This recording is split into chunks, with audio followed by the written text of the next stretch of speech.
Hello everyone, this is Akash. Welcome to Sky Rise Academy. और आप सभी को स्काई राइज एकेडमी की परिवार की तरफ से हैप्पी दीपावली। हालांकि हैप्पी दीपावली तो 2 दिन पहले थी, लेकिन बहुत सारी मिठाइयां खाने के बाद और बहुत सारे पटाखे दगाने के बाद आज हम लोग फिर से एक नए डे 4 की तरफ जुड़ने वाले हैं, जिसमें हम लोग कुछ 20 वोकैब फिर से आज जानेंगे।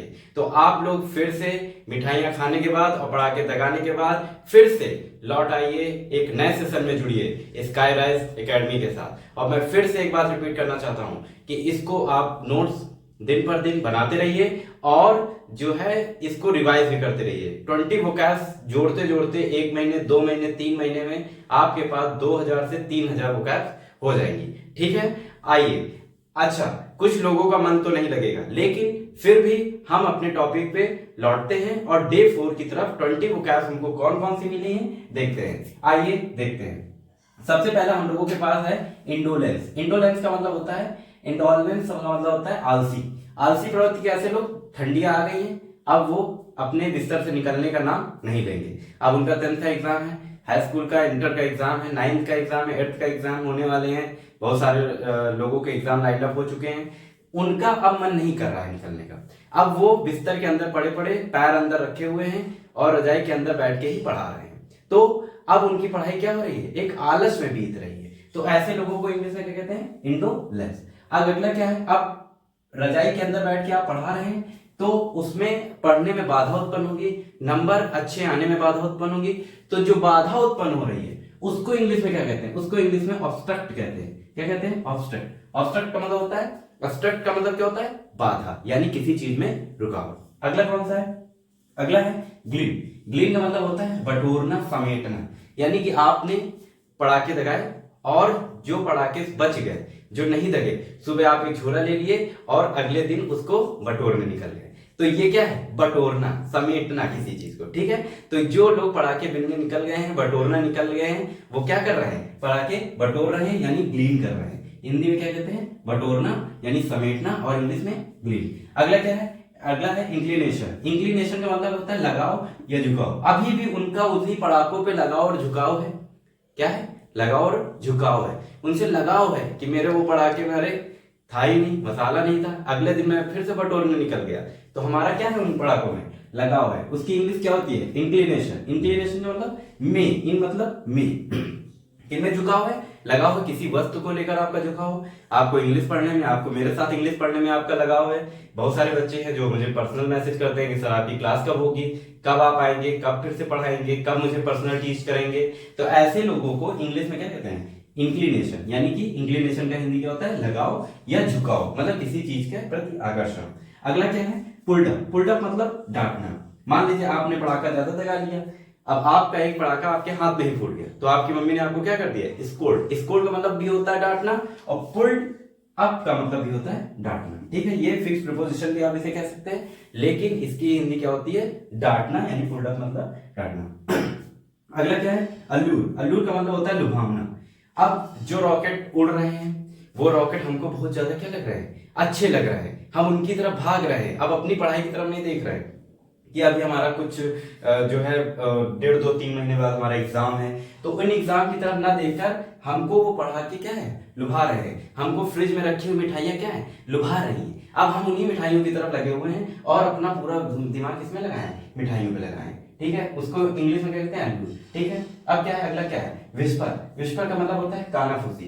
कानाफूसी का मतलब होता है चुगली, मतलब एक की बात दूसरे तक पहुंचाना। उसके नंबर अच्छे आ गए, या उसने बैग में मोबाइल रख के चला आया, तो ऐसी बातों को लेकर आप कानाफूसी कर रहे हैं। अरे वो दिनेश तो मोबाइल लेके चला आया, अरे वो रमेश तो मोबाइल लेके चला आया। या आप जो है फेस्टिवल सीजन में है तो एक दूसरे से कानाफूसी हो रही है कि अरे वो तो ज्यादा पढ़ा के लेके आया, मैं कब लेके आया हूँ। ठीक है, तो ऐसे कानाफूसी यानी एक चीज की बात को दूसरे लोगों से बात को पहुंचाना या उनपे आपस में डिस्कस करना क्या होता है, कानाफूसी करना होता है। निगेटिव वे है ये एक निगेटिव वे है। बात करना तो पॉजिटिव है, लेकिन कानाफूसी एक निगेटिव वे है। ठीक है, अगला क्या है, अगला क्या है, फर्मेंट। फर्मेंट क्या होता है, जोशीला, एकदम ताकतवर, एकदम जोश से भरा, कि ये कर देंगे, चीर देंगे, फाड़ देंगे, ये कर देंगे, बाद में तो टाटा है फिर। जोशीला का मतलब फर्मेंट। फर्मेंट यानी जोशीला।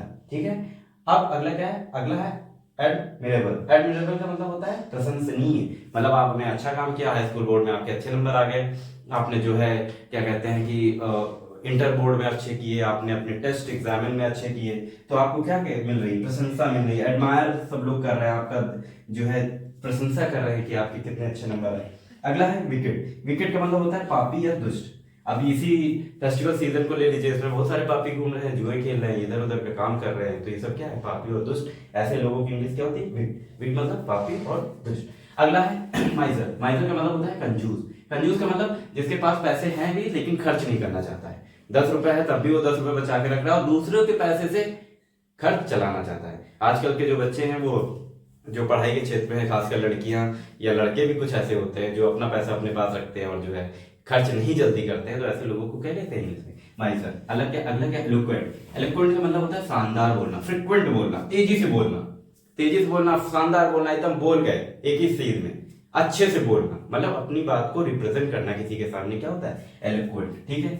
अब अगला क्या है, मैग्नानिमस। अगला क्या है, मैग्नानिमस मतलब बड़े दिल वाला। बड़े दिल वाले का मतलब क्या होता है, बड़े दिल वाले का मतलब होता है कि एक जो है इंसान दूसरों के लिए काम करता रहे। आप उसके पास आए, उसके पास एक जैकेट है लेकिन ठंडी के दिनों में आपको देखा कि आप जो है आपके शरीर में कपड़े नहीं है, तो उतार के अपना कपड़ा आपको दे दिया। एक दोस्त के पास आ गए, आपके पास साइंस की बुक नहीं है और वो साइंस की बुक लाया है, तो वो साइंस की बुक आपको पास दे दी है, जबकि 1.5 महीने 2 महीने बाद एग्जाम होने वाला है, तब भी उसने साइंस बुक आपको क्या दे दी। तो ऐसे लोग क्या कहते हैं, बड़े दिल वाले ऐसे लोग होते हैं। ठीक है, उनको इंग्लिश में क्या कहते हैं, मैग्नानिमस। अगला क्या है, कॉर्टियस। कॉर्टियस का मतलब होता है सावधान, लेकिन ऐसे लोगों से सावधान होने की जरूरत है जो हमारे लिए बड़ा दिल रखे हैं या हमारा भला कर रहे हैं या हमारे पीछे लगे हैं हमारे हर काम के लिए। ऐसे लोगों से आपको सावधान भी रहता है। तो सावधान की इंग्लिश क्या होती है, कॉर्टियस। सावधान को और भी क्या कहते हैं, अलर्ट, है ना, अलर्ट भी होता है और अलर्ट का मतलब होता है सावधान होना। अगला क्या है, जनरस। जनरस का मतलब क्या होता है, उदारवादी। उदारवादी मतलब हर चीजों में आपकी हेल्प करने वाला या आपकी सहायता करने वाला, आपको देख कर आपकी परिस्थितियों को भाप कर आपकी हेल्प करने वालों को उदारवादी कहते हैं। अगला क्या है, लवणित। लवणित का मतलब होता है भूल भुलैया। लखनऊ में एक जगह है बड़ा इमामबाड़ा, उसमें एक जगह बनाई गई है भूल भुलैया। ठीक है, अब भूल भुलैया को इंग्लिश में क्या कहते हैं, आज तक तो आप लोग बहुत लोगों ने भूल भुलैया शब्द सुना होगा, लेकिन इंग्लिश में इसको क्या कहते हैं, उसको कहते हैं लेवरनेस। लेवरनेस का मतलब होता है भूल भुलैया। अगला है एरिड। एरिड का मतलब होता है सूखा। सूखा क्या है, सूखा का मतलब जैसे कोई जगह है वो बहुत ज्यादा मतलब वहाँ पानी नहीं है, वहां पे चीजें बहुत पानी की कमी है, तो ऐसी चीजें क्या होती हैं, सूखे की जगह पे आती है।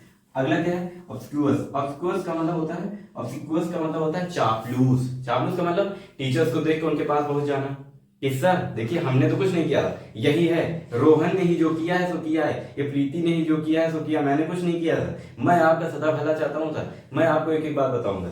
इस तरह क्या होता है कि लोग एक दूसरे अपनी आप को पॉजिटिव दिखाने के लिए लोगों की बुराइयां करते हैं, तो ऐसे लोग उनके प्रति क्या होते हैं, चापलूस होते हैं। अगला क्या है, डेफर। डेफर का मतलब होता है, डेफर का मतलब होता है असहमत। ऐसे लोगों से मैं असहमत हूं, मतलब आप उनसे क्या करते हैं कि आप उनसे एग्री नहीं करते, तो आप क्या, असहमत है। असहमत क्या है, डेफर। डेफर का मतलब होता है असहमत। ठीक है। अगला है हगार्ड। हगार्ड का मतलब होता है दुबला पतला। दुबला पतला का मतलब कि जो आदमी बहुत थिन है, पतला है और क्या कहते हैं उसके शरीर में मांसी नहीं है। बहुत सारे ऐसे बच्चे हैं जो हमको देख रहे हैं और क्या है कि उनके शरीर में मांसी नहीं है, मतलब शरीर है बना है लेकिन उनके शरीर क्या है, दुबला पतला है, सूखा हड्डी जैसा। उनकी मम्मी चिल्लाया करती है बेटा खाना खा लो खाना खा लो, तो ऐसे बच्चे क्या कहते हैं, दुबला पतला। और इंग्लिश में क्या कहते हैं, हैगार्ड। हैगार्ड को हिंदी में क्या कहते हैं, दुबला पतला। तो ये आज की 20 वोकैब्स थी आपके सामने, इनको आप नोट डाउन करिए और कॉपी पे लिखिए और इनको डेली का डेली क्या करिए, रिवाइज करिए। ठीक है, अगले दिन हम लोग डे 5 में फिर से मिलेंगे। ये हम लोगों के सामने क्या था, ये हम लोगों के सामने डे 4 था। अगले दिन हम लोग डे 5 में मिलेंगे। इन सभी शब्दों को आप लोग रिवाइज करिए, साथ ही साथ फेस्टिवल को भी एंजॉय करिए जो हम लोगों का 5 डेज का फेस्टिवल है। कल भैया दूज है, उसकी सभी लोगों को बहुत बहुत शुभकामनाएं। और जो है आगे आने वाले बहुत सारे फेस्टिवल उसके लिए भी शुभकामनाएं, लेकिन इसी के पैरेलली आप लोग पढ़ाई भी करते रहिए। ठीक है, तो ये आज आपके सामने कुछ 20 वोकैब्स थी जिनको आपने अच्छे से समझ लिया। नेक्स्ट डे नेक्स्ट फिर हम लोग मिलेंगे एक नेक्स्ट सेशन के साथ, तब तक के लिए धन्यवाद।